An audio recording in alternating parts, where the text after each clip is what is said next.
Jambo tena wandugu, ni mimi Cynthia, niko hapa kuzungumzia katika mada yetu ya kila juma, na leo tuliweza kupata mgeni mwenye aliweza kuwa na experience ya mingi, lakini msaidike kusubscribe katika channel yetu ya Microtrom TV. Mimi Microtrom mko vitu vya mingi, kuilike, kucomment na kushare.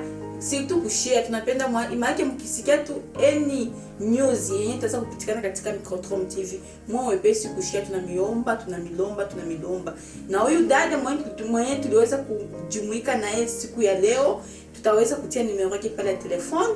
Mwenye kwa na lazima kumtafuta ama mwenye kwa na lazima shauri, n'importe quel shauri, mnaweza mkamcontacter, ama kama mtaweza kumpata tutatia pale email address yetu na email address yake. Asanteni. Lakini kitu kingine kia lazima napatia felicitation rafiki yangu Sarah kwa kuweza kutupatishia mtoto mwanaume. Sarah, please, ule mtoto mwanaume ndio atakuwa president wa kesho, ndio atakuwa ministre wa kesho. Tunaomba upate kumchunga bien, mabizu ya mingi umpatishie mwana baba yake. Asanteni sana. Salimia wandugu wote, wa baba, wa mama, wa kaka, na kikundi chetu cha Swahili Phone Finland. Na mipenda sana wa mama. Mungu amebariki, tuzidi kwa pamoja. Asanteni sana. Jinsi iliweza kunionyesha ya kwamba kila juma tutaanza kupokea wageni, na leo tuliweza kupata mgeni mwenye na experience katika maisha hii ya sasa. Na huyo mgeni na wazia yeye mwenyewe anaweza kutambulisha kama anatoka wapi na anaitwa kwa jina la nani. Dada, karibu. Unatoka wapi na unaitwa nani? Asante sana kwa kunikaribisha. Nafurahi. Mimi naitwa Elisa Blessing. Je suis mariée. Niko mama wa watoto wengi. Watoto 7, mwenye alishakufa. Wenye niko nao ni watoto 6 kwa sasa. Nina mume, naishi katika ndoa. Okay. Ndio mnaweza kumsikia Dada Blessing kama anaishi wapi na yuko na watoto wa 6. Dada Blessing, na leo nawazia mnaweza kumsikia Dada Blessing anaishi na yuko na watoto na yuko marié. Na leo tulitayarisha matopiki yetu, tunaweza kuzungumzia. Topic ya kwanza tulisema ni juu ya nini mumandoa hapa sasa hamuna upendo. Dada Elisa, unaweza kutufasiria ni juu ya nini mumandoa hapa sasa hamuna upendo? Ya kwa ndugu zangu, sisi hatuna mengi ya kusema. Tunaweza kuambia watu, lakini ile kidogo kama ushauri mkiisikia inaweza kuwa na faida sana kwenu. Naitwa Blessing Elisa, ni mama kama vile mnaoviona. Nikizani kwa hii kidogo niko nayo naweza kuambia ni experience yenye nisha vivre, yenye na nilishaona. So ile itaweza kuwasaidia mkisikiliza. Anauliza kama ni kwa nini kwa ndoa za siku ya leo hamuna upendo. Upendo, mkisikia kitu upendo ni wakati mume na mke wanaoana. Watu wengine wakisha wafikiria mume na mke wanaoana vinaisha, aviishie pale. Parce que l'amour ne finissait pas après avoir se marié. Il faut que ça continue jusqu'à ce que vous serez vieux et vieille, n'est-ce pas? Alors, batu wa mingi mwa hii dunia ya leo banaenda kuoana, wanafika mbele ya padri, mbele ya shehe, mbele ya pasteur, banafunga ndoa ya maisha. Na bakisha funga ndoa ya maisha, unakutana wakati mulikuwa bado wa fiancé, piko vitu vya mingi vyenye ulikuwa unaweza kufanyizia fiancé yako. Piko upendo ule ulikuwa unamuonesha fiancé yako. Piko magift ulikuwa unapatia fiancé yako. Piko maneno fulani ya mzuri. Je t'aime chérie, est-ce que tu as dormi? Je pense à toi. Mais mukisha oana inakuwa vraiment habievolué. N'est-ce pas? Ile makado ulikuwa teza ambia unapatia mpenzi wako, mume wako, mpenzi wako unampatia kado, unamwambia joyeux anniversaire, unamuletea kado. Ile SMS za mapenzi ulikuwa unampatia mume wako, mpenzi wako, mukisha oana sasa, mnafika munyumba, ile mapenzi Inaendelea, tuseme mtoto wa kwanza anazaliwa. Sasa c'est par là il y a trop de difficultés. Sa mama anazala mtoto, anapenda kukamata mapenzi ya baba, anaihamishia nini kwa mtoto. Okay. Inakuwa sasa problem. Mtoto akilia, ulisharukia mtoto, baba unamwekarte kukitanda. Ba mama ba mingi munapenda sana kukamata ba bebe na kulala nabo. Juu ya nini? Balileta ma berçon parce que juu ba bebe bakwe banalala ndani. Sasa ile ma berçon yenye balileta juu ba bebe bakwe nalala juu ievolue katika mapenzi yenu. Sasa wewe ulishazala mtoto wa kwanza, avant kwanza uzale mulikuwa bien. Sasa mtoto wa kwanza anakuya na beba mapenzi ya baba. Ni saa yote. Sasa papa natafuta droit yake, utamwambia mtoto bado hayalala. Mtoto wangu sitaki, usiniderange. Unakamata mtoto unamkumbatia. Et pourtant que berçon walizileta pale juu mtoto akwa nalala apapatie time wewe na mume wako. Banaume hawasemake, lakini ile ya kubaima kitandani. Kingine kikiteza toa upendo ndani ya ndoa. Kingine kikiteza toa upendo ndani ya ndoa ni wakati ya njo pale kwenye unakutana batoto biko wanafanya ke ndoa nyingi upendo unapunguka. Njo maana ndugu zangu, wakati unazaa balikupatia berçon wende uweke bebe akisha komala na mtoto anazoeaka, unamutia mo berçon yake, unampatia baba mahitaji yake. Ya unakutana mkuple za leo biko banakuba. Okay, there is a hiyo ndio unasema hiyo maisha ni maisha ya pasi, ni maisha yenye tunavivre mu maisha sa vile ma Europe, ma Amerika, ma Australia. Mais kuturudie kwetu kwa Afrika, kwa bengine hata berçon kalaki nayo. Ndio ile ni kweli. Piko bengine berçon abaikalaki nayo mu Afrique surtout, na tutasema que en Europe, en Asie, Australie, USA non.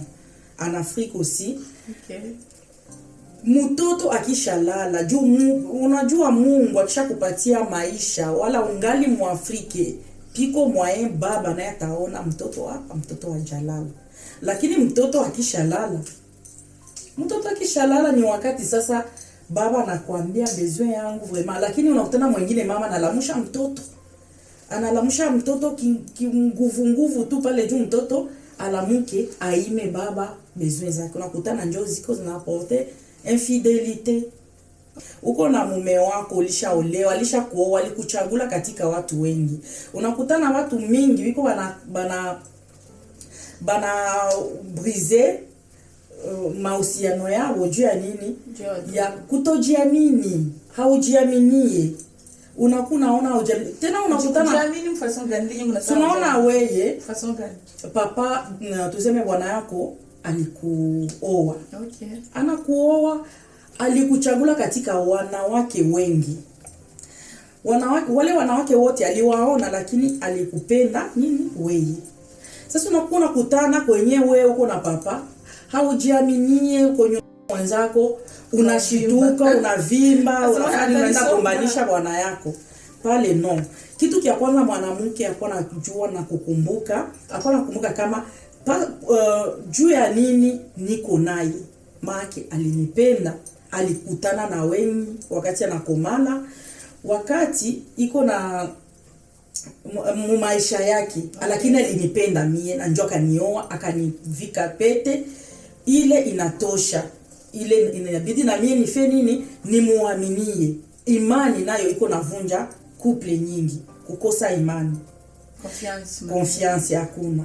Kingine kiko kinavunja couple ni nilishakisema kile kia kuimana. Hata Biblia inasema wanawake msiwanyime waume zenu.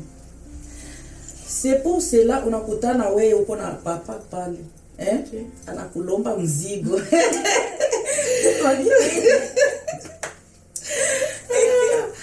mwambie wananipatie vyangu. Wewe unaanza kumwambia no, je suis fatigué, sitaki, nini na nini.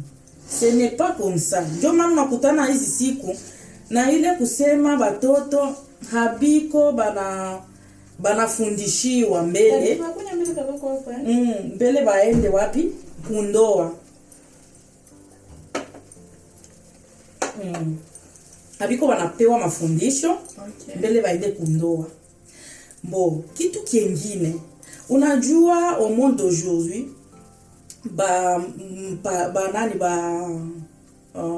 bandumba balisha beba ndoa zetu sana si ba femme mariée. Pourquoi? Utaweza kujua ni juu ya nini? Mimi sijui. Hawezi jua ni juu ya nini? Au pengine ni juu beko na ma strategie ya mingi sana ya kusema ba kamati kwa bwana yetu ma strategie. Ulishajua kama bandumba biko na ma strategie juu bakamate ba bwana yetu. Et ça pourquoi si banamuke atoezi kuwa na les mêmes stratégies juu tujue kuchunga ndoa zetu. Ndio pale kusema ngopali. Juu wao utakocha mzoea asema huyu mie ni wangu tu. Kuzoea ndio iko na vunja ndoa na inaleta manque d'amour dans les mariages. C'est pour cela ukisha kuwa na bwana yako, d'abord il faut être fier de ton mari, fier de ta femme, parce que aussi tuko tunasema kubana banamuke na banaume nabo banakosa upendo. Me ile nyambo nasema ni kweli. Me uko wengine wanamuke atafanya kila kitu kyote, anamfanizia bwana yake hivi, anamfanizia bwana yake hivi. Me bwana asikii tu anaenda natoka tunaingia mariage na kufanya vitu vingine. So ile na ile bishana tuna mapendo ya bwana, ule bwana mwenyewe mko naye kama hadi yake koje. Kama hadi yake kupenda tu bwanamke atamfanizia nini? Atatoka tu nje. Mais haiko kujitapa wala kujiona, non. Okay. Mais là je peux te répondre quoi? Juu ya nini mwanaume anatoka ka nje anaacha bibi yake? Ulisema kwanza kia kwanza wa bandumba biko na ma strategie. Unaona? Na mwanaume unasema piko wakati ye peke anaweza kugeuka na unamfanyizia kila kitu chote. Ni kweli. Usione unalamuka, unatandika kitanda, mwanamke msafi, mwanamke anapiga chakula utamu, lakini mwanaume tu anaenda. Utaweza kuwa mwanamke mwenye unafanya kazi ile ya mkitanda mzuri, lakini mwanaume nini anaenda. Different choses. Kama uko mwanamke, fanya kitu chote juu ya kurekipere ndoa yako. Cha kwanza, mule mshambre. Ni fasi piko sacré. Nasikia. Ni fasi kwenye pale njo uwe ulifunzwa. Watu wa mingi wanasema sema hawakufunzwaka, ndio maana nini na nini. Lakini mwanamke ndio anaenda natafuta ma experience huko na kule.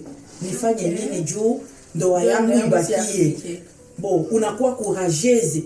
Nife nini? Unajua nini bwanako anapendaka akule? Unajua nini? Njoo yenye itaweza kumfurahisha mpenzi wako, kama ni ile mazawadi. Uone kwanza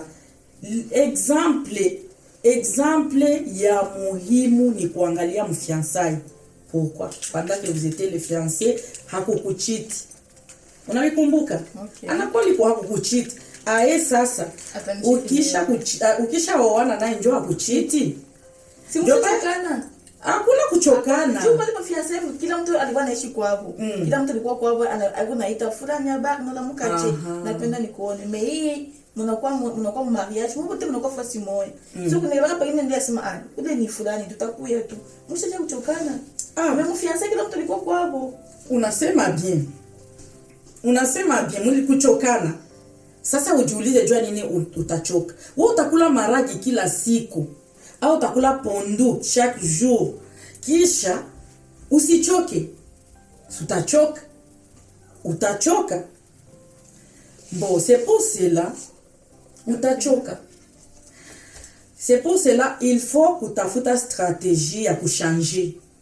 Wewe peke uchanger juu bibi ama ni wewe bwana. Na bwana makiti ni pale mwana hii masiku Ulaya kwanza tuko tunachoka sisi leo banamuke tuko tunachoka juu banamume bangali banataka baendelee mwa ile strategie ya Mwafrika banasahau kuchanger strategie ya je ya kubakia mwanaume njo kila kitu mwanaume njo akisema unabakia tu kimya mwanaume stratégie ya kutu kwa Afrika mwanaume kisema bon si les choses changent nous aussi on doit changer wewe africain il faut baki na culture yetu ya africain oui na desturi za Kiafrika ni kweli il faut baki na desturi kwa Afrika kwetu tunajua kama bwana akisema nkwe na bibi unapaswa nafunga kinywa bwana kwambia mimi napenda hivi bibi unapaswa nafanya maki wewe tu sio zote ya bwana akisema usifanye hivi usifanye pika hivi unapika fanya hivi unafanya meba ule bwana mwenyewe eko na ile roho ya bumuntu eko na ile roho ya pitie na wewe ndio utamuona pengine mtoto kama yuko nalia na anaelewa mtoto pengine uko mgonjwa anafika kumafika anaanza kupika pengine bado yuko masomo anakusaidia kuogesha watoto mpaka ule mwanaume mwenye eko na ile roho ya mapendo me hapana kwa mapendo eko na ile roho ya pitie na wewe ya bibi yangu anachoka me kwa ile wanaume eko kwa tuna kile yake kwa Afrika mimi si tuko Africain nikikula kama bibi yangu ni mgonjwa siwezi kupika bibi yangu paka kila mtu akipika bibi yangu kumbe bila kupita na wakati kisha kwa jamaa mainchi ya Ulaya unisaidia kama na bwanako ni mgonjwa bwana anapita anakusaidia wazungu wanaishi ndio ile ni banaume nabo sio ya wanawake tu ndio na wanaume juu hatuwezi leta mafundisho ya couple kisha tusemee tu wanawake na wanaume nao biko na ile source ya manque d'amour mu couple njo vile bandugu zetu banaume na nyie wakati unaoa mwanamke biko vitu vya ulikuwa unamfanyizia wakati mko fiancé bikatuma na kukubali na kanaitika munaoana si ile kitu njo kenye ukikiacho na kistope mwanamke anaanza kuwa na kususpecte au alishakuwa na mwanamke mwingine nje bwana mbele alikuwa ananifanyizia hivi anaanza katala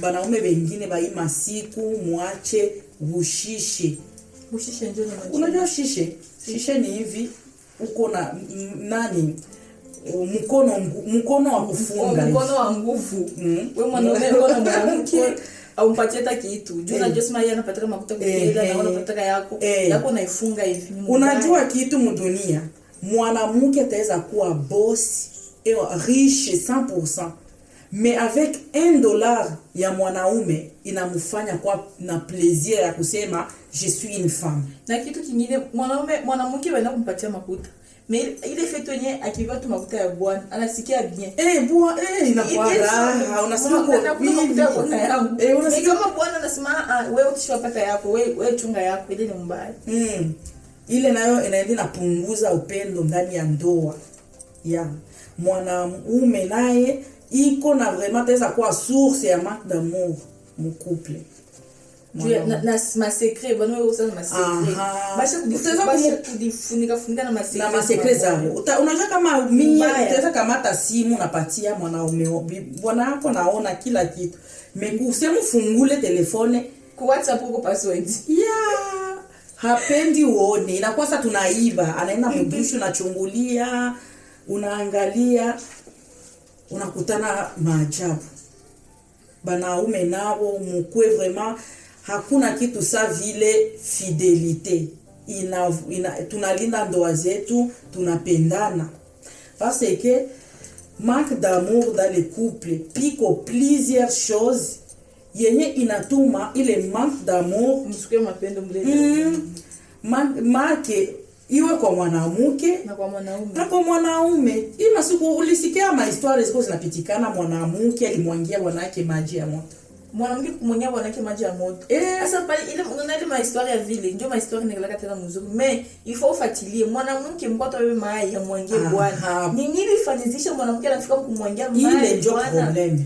So si tutakamata tu asema bibi anamwangia bwana mafuta ama bibi anamwangia mai. Ni nini chanzo kilifikia bwana bibi akamate mai ya mwangie bwana? Juu bibi na wazungu kwa wetu mai ya mwangie bwana hivi. Piko chanzo.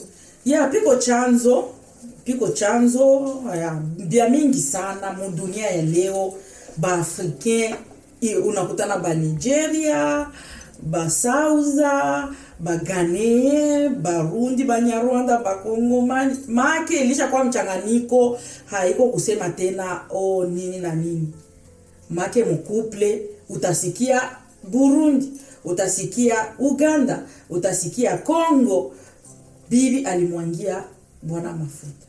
Ce que je peux dire, banamuke tuko na roho ya uvumilivu sana. Banamuke tunavumilia sana. Banaume. Sasa piko wakati ile uvumilivu, unajua kitu kisha kwa mazoea. Makini inapitilia mpaka. Mazoea. Ukisha zoea sasa unaolewa na bwanako, mlipendana, mulifanya manani bilapo pale mkanisa. Si munaolewa na munaoana, ba mingi ni cha ajabu, banalunguza wanaume zao na balisha zala sana. Unakutana usawa unaishi na mwanamke. Piko bimoya benye atakuvumilia juu mulilelewa fasi tofauti. Kila mtu alipokea education yake. Make mnakutana tu, kila mtu mnakutana. Inabidi sasa mwanze kujuana, mujifunze huyu ni nani, mule mundoa. Juu mufiansa piko mwana kuficha tabia, lakini mundoa hata kuonesha yote. Mundonje mwangia kama alikuwa kuondoa kwa chuzi. Lakini ukisha sasa aishi naye, alikuficha tabia, munaishi naye, kisha nazilitoa tabia nje, hautamwacha jumulisha deja kwa pamoja. Pale njo mutaikala mundoa unavumilia. Ni bwana mwenye iko infidele tangia mubutoto. Sio kama sema utakulifanya mzuri wala mbaya mundoa, lakini yeye tu ni infidele. Infidele mundoa yenu. Atapita. Cheme na kadoko muribu patakauka. Bon. Nani infidelité. Bwana biko na ile problème. So, cha kushangaza na banamuke nabo biko na ile problème, mais tunaongelea kwa bwana juu ya nini? Juu ya nini inatokea ile probleme ya mwanamke ataweza kamata amwangie bwana yake mafuta ya moto. Ile munakuwa muliishi pamoja na mvumilia, litoka mkwabo iko na education yake na uko na yako, munaikala fasi moya, munaanza kuchungu make kuleana. Unaona hii tabia nilijidanganya, mais c'est trop tard. Magia kuna saye alikuwa mkudifichika yeye anaweza kutosha. Unaanza ikala naye, sio tu wa Kristo ndio walishabale wanajua on brise pas les mariages. Atavumilia, roho ilishapasuka, inakuwa pasuke, itatokea mo diabete, tension, parce que tu as mtu mwingine. Na ndio maana unalala mwanamke ni wa kucheka wakati piko bageni, mais après ataenda lia mchumba. Na mwa ile ndio wakati shetani naye aache ndoa, atamuhubiri huyu mwanaume mwenye iko na mtesa hivi, au ni mfe nini, ni muue. Utakutana mwa ile mawazo yenye iko nayo inamtokea kati mwasa akujibizana na iko najipigia kema bugali asonge bugali, anataka mumwangia na hasira, anajuta nyuma. Njoo ile uko naona huko na kule vinatokea, lakini hatuwezi kondane 100% banamuke malgré que ça banakuwa walifanya mubaya. Lakini ukikuya gundua usource utakutana biko na raison. Même toi utaweza angalia piko vitu wenye parce que mon couple kisirani tamfanyia ndio mon couple utaweza ishi na wana, hakuna mwenye alishakuwa tuseme sasa alishaikala afurahi akamilia sema alishafika paradiso mkupe. Kama wana ni mtiifu tena ni fidele, mais atakuwa na tabia zingine. Hakuna mwanaume mwenye alishakuwa mkamilifu. So ni sie ndio ya kwanza angalia. Mwanamke bengi tuko tunareagire mwasira, mais hatujue kuikalisha wanaume chini. Ubaambi bwana yangu tuliowanaka, mimi sikuwa najua uko hivi na hivi na hii tabia yako inakuwa ni songa. Siezi vraiment itafikia kipindi watu maake ikifikia kipindi moya utanishangala. Juu nishafikia mwisho changer c'est parce que hakuna mwanadamu mwenye haizi ambiliwa akose kuchanger. atasikia. Me probleme ya si banamuke hatusemake, tuko kimya na siri, kile kisiri kinaenda kinakuvimba moyo, unamuogopa sazi moya ni bwanako atafoka ataniona nini. Unakutana mwanaume ndoa mulioana na sio tu Bakristo mulioana na bwana yako, hamkuwahi kukutanana kimwili. Unakuya kufika mundoa ni bwana mwenye haezi kukurizisha. Pale ni kusema kama ile ni jaribu deja kwako, me hauna cha kufanya. Kukurizisha namna gani? Nikisha sema mkurizisha, muli oana, hamkuwahi kushare wala hamkuwahi kukutanana kimwili. Lakini munaingia mundoa, pale njo utaona wazi, mbona hivi inakuwa kama jaribu kwako. Me haiko njo itabrize ndoa juu kuku inakulaka kadiri ya mudomo wake. Ile sifanye mwanamke atoke nje ya ndoa wala azimishe upendo, aanze kutukana bwanake kisa nataka we pumbafu, we haufae, kwanza ustahili, mimi sijui hata nilikutosha wapi. Vitu vya vile nakutana bwana binamuluma na banaume ukimwenyo utasema mwanamke ndio yeye bwana kamatilia sana. Bwana jua sema nenye atasema si yetu nakamatilia ndio problem nyingine hiyo. Ndio ile unaona, ndio banasemaka celui qui blesse oublie vite que celui qui garde les cicatrices. OK. Mais nous on garde souvent les cicatrices et on ne parle pas. Les hommes peuvent te blesser et puis ils l'oublient. Mais ce n'est pas ça qui peut te faire briser ton mariage. Inabidi unani umuangalie useme hapa ici mon mari m'a blessé, il faut que je cherche le temps pour lui parler. Ce n'est pas n'importe quelle place tu peux lui parler parce que les hommes ont de la honte. Nakugeuka directement wanakuona kama vile uko na masonja au como hakukukosea or alikukosea. Il y a l'endroit pour parler avec ton mari dans la chambre. Et dans la chambre, ce n'est pas que anaweza kuingia mchumba hapo unaanza kumwambia bwana yangu ulifanya hivi na hivi na hivi. No. Mupe haki yake. Ukilishamaliza kumupatia haki yake, akishamaliza kumaliza na kufanya yote ile mnajua na nyie watu yenye mko mundoa, ukisha maliza kumpa haki yake pale kwa yanatulia, inyake leta comme ça, anasikiaka toutes les choses, il peut même te promettre les choses qu'il ne peut pas à ce temps-là dès qu'elle a déjà fini faire son travail. OK. Ataweza kukupromettre na benya, ataweza kukwambia kuanzia leo chérie je change parce que tu l'as parlé ce temps-là. Essayons de parler à vos hommes les temps qu'ils ont déjà fini de faire leur travail de mariage. OK. Anasikia pale, anasikia kana kwa iko déjà soulagé mkichwa, toutes les choses fonctionnent très bien. Tu dis mon mari, vraiment je me sens vraiment humilié de toutes les choses que tu fais. Okay. Des fois tu prends l'alcool, tu exagères et puis je sens honte même de te. Hata mko mwingine pengine kile kipindi atasema bibi yangu naacha nafanya hivi.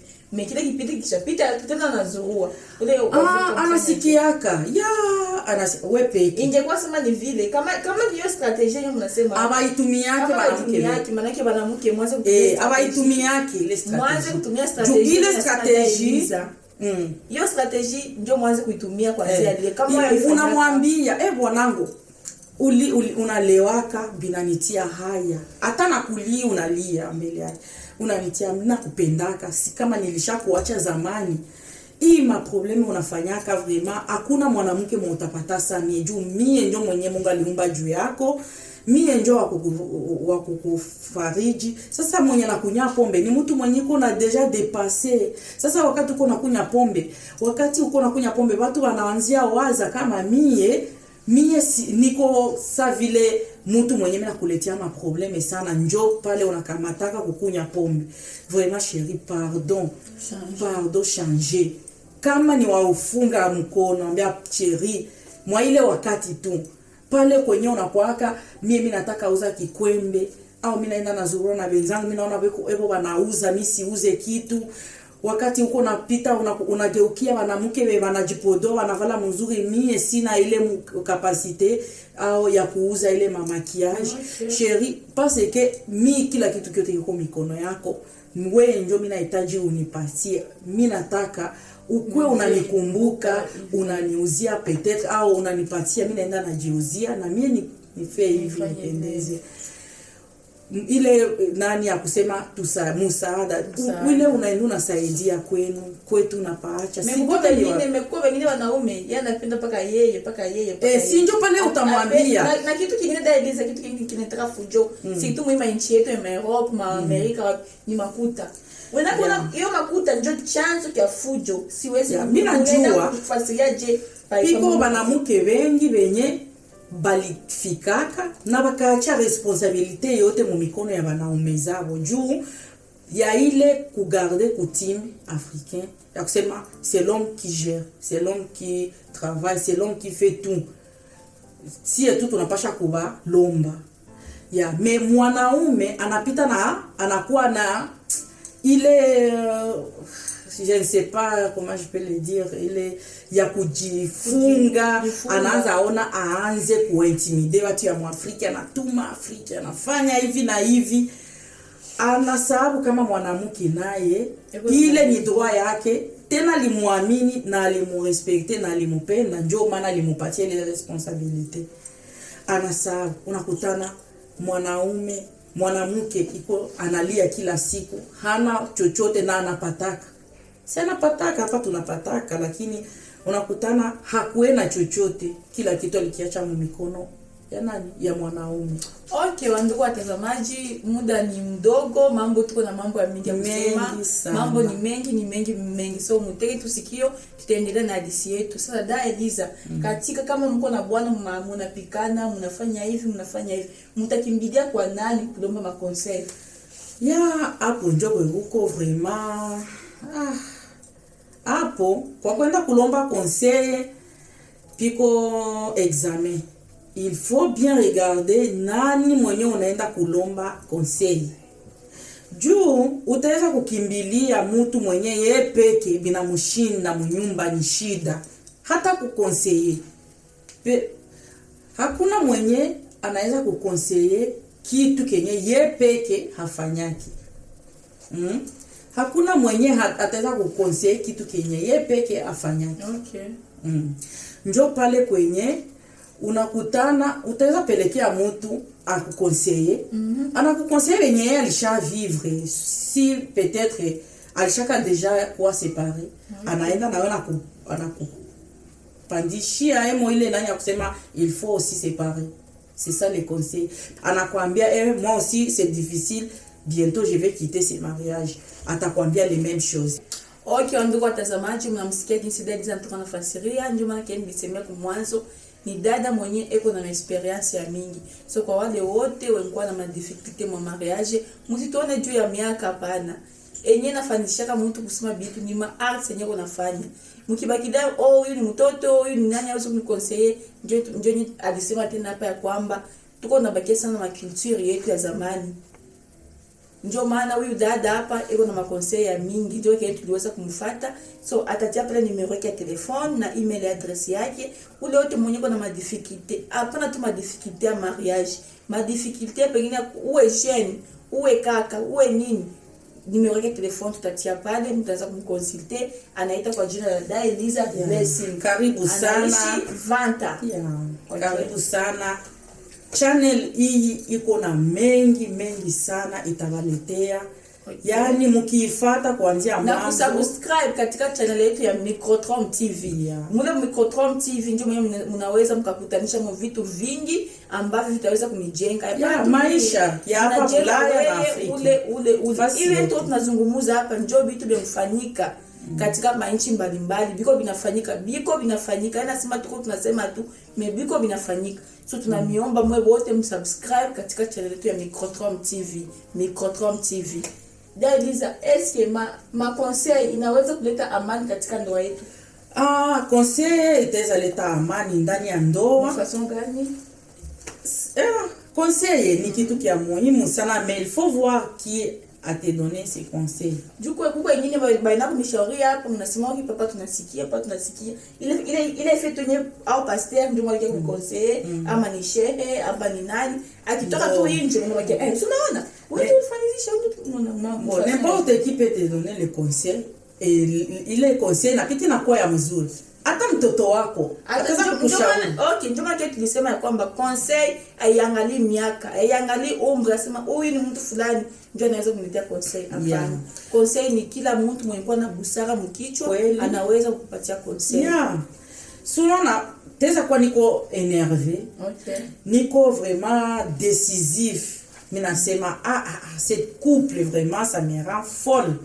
Il faut que je quitte. Mais mtoto tasikia peut-être ta mère, maman, je peux te parler. Maman, Yves, maman, il faut changer, parce que si tu pars, comment si tutaishi hai? Nyumba ni ya mwanamke. Nyumba kila siku nyumba inakuwa ni ya mwanamke. Mwanamke ndio anaangalia hapa pipa na kosa nini, hapa papiko kitu make bia ataongezea wala bia atapunguza ni mwanamke. Mais tuko déjà au sujet ya qui peut te donner les conseils. Ou les conseils itaweza kukusaidia nini? Shauri inaweza kutusaidia sana tena sana. Na wapatia mfano. Piko mama umoya mwenye bwana alikuwa kienda na lewa na kuya napiga naanza kule kubarabara. Iko na lalami Afrique. Ata ile concept za saidia watu hapa Bulaya. Baba alikuwa kienda, sasa rudia mama najua mama basha panga baba jina. Ile simba inakuya munyumba. Baba kikuya ni kulewa na kuya napiga vitu mateke nini na lalamika na Bafenande wanasema anahuda to sipalion. Anaenda nakuya. Paka mama akachoka, akasema hii ndio ndoa kweli nilifata.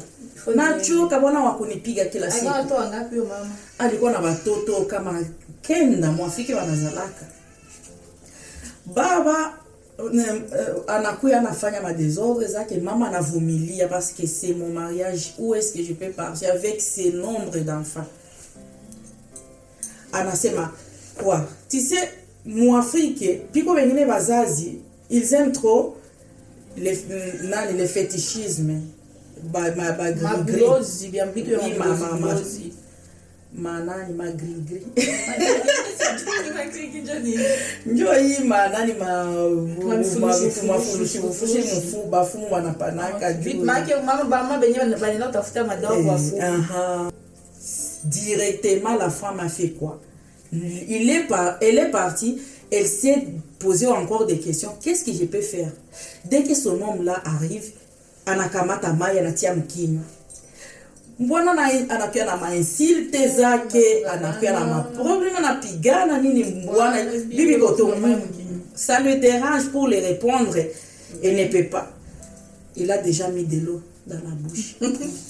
Deuxième jour, troisième jour, direct, l'homme a commencé à se poser aussi des questions. Il a aussi changé. Pourquoi il ne parle plus? Pourquoi? Directement le jour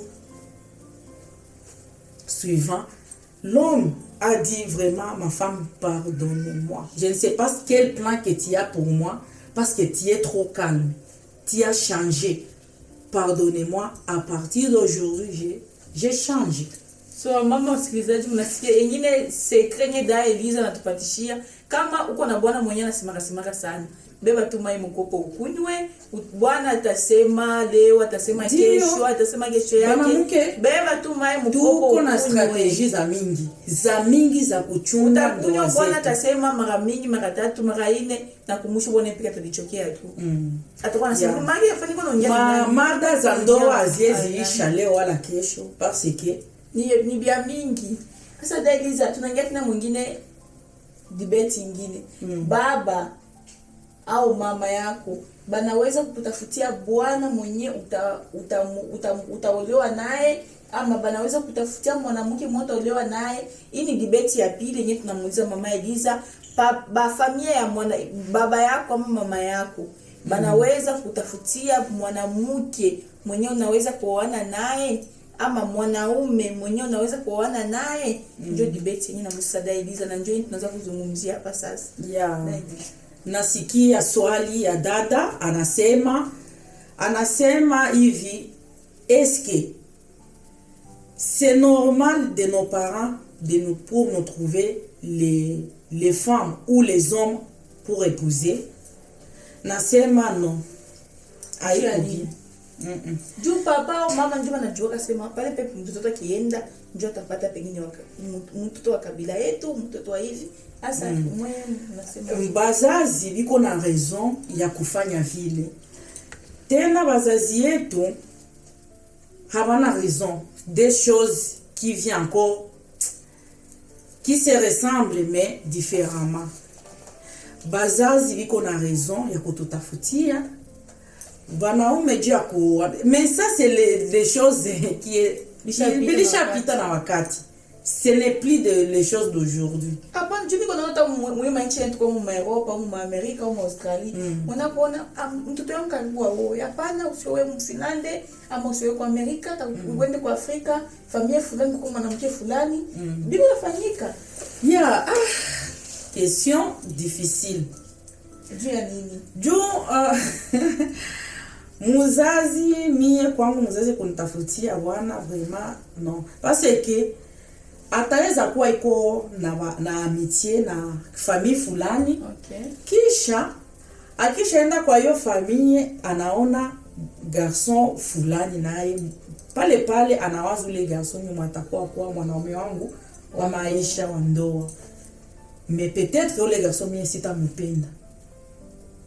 Na kama nilikubali mie bazazi banichagulie ule mwanaume, mimi naenda juu ebo waliitika, na haiko ebo njoo watakuwa waliolewa ile ndoa ni mie. Na njoo maana mandoa ile mandoa ziko mafuyo. Kwanza mimi nilikupendaka wewe. Si bali kunileteaka wewe balinda kutosha wapi sikujui. Mimi nilikuwa nishajitafutia yangu momi moya mwenye ningeoa, lakini bazazi juu tu Biblia nasema tuwaheshimu nikaitika. Lakini wewe hauko wangu, hauko njoo maisha yangu. Bina kufaire mal, très mal au cœur, parce que bazazi balikutafutia. C'est pour cela dans le monde d'aujourd'hui kusema muzazi akutafutie mwanaume wa kuolewa naye wala mwanamke mwenye utaoa, vraiment ni quelque chose de grave. Malgré que on l'accepte, mais c'est quelque chose. Ça donne plusieurs problèmes à la longue. Ok. Tunashukuru sana ndugu watazamaji, mnamsikia Dailiza vitu vinaongea vitu vya mingi sana. Ndio maana ningesema msisaidike kusubscribe katika channel yetu ya Microtron TV. Tuko na vitu vya mingi vyenye vinakuya. Tunamipenda sana, tunamipenda sana. Tunashukuru, tunasema asante, tunawasalimia nyie wote ambao mlitufuata na mtaendelea kutufuata. Natoa salamu zangu kwa Tonton Maurice Feland, Papa Bokilo, na Belgique plutôt, Papa Bokilo, Tantine Adèle, je vous love trop. Je salue aussi mon beau-frère Aimé, Papa Oscar, na France. Na washukuru sana kwa kunipatia karibu ndani ya Microtron TV. Tosepeli makasi Elisa blessing yeyo mutu mosusu te kotia tembete ngai. Na wasalimu wapenzi wangu marafiki wangu wa karibu, mère ya bajene Canada, vraiment je vous salue trop. Bakole MC News TV na kusalimu pale Belgique. Nasalimu. Okay, bila kusaulika na mimi nasalimia shangazi yangu mpendo mwenye anaishi Canada, anaitwa kwa jina la Shanga Nyota, Manyota. Na wazee kila mtu wote namfahamu Manyota. Nakupenda sana, mabizu kwa wale wangu basera ba mwati, mwengo wote nanisalimia sana. Nilisahau. Grace Jojo mwenye anatupaka mafuta ya ukipenda ungare, ukipenda utakate, uwe mweusi, okay. Anatoa chunuzi, anatosha. Anaishi wapi Grace Jojo? Amerika. Okay. Yeah. Grace Jojo. Na kwa ule wote mwenye anapenda kama makeup, Dailiza hapa na wazeni fundi ambaye anaweza kumpendeza kama kuna mariage ama kama kuna kitu fulani, yeah. Dailiza anaweza kutengeneza mzuri sana bila kusaulika. Na kama niliweza sema huyu ndio mgeni wetu mwenye tuliweza kumpata, anaitwa kwa jina la Dailiza Blessing. Tunakupenda sana, Mungu akuzidi kukuongoza katika mema yako yote na katika mafuture yako na plan kwa maisha yako. Mungu akubariki. Okay. Vraiment. Okay, tunashukuru sana ndugu watazamaji. Msaulike kusubscribe katika channel yetu ya Microtron TV. Bye bye, tunamipenda sana. Bye bye bye, tunawapenda sana.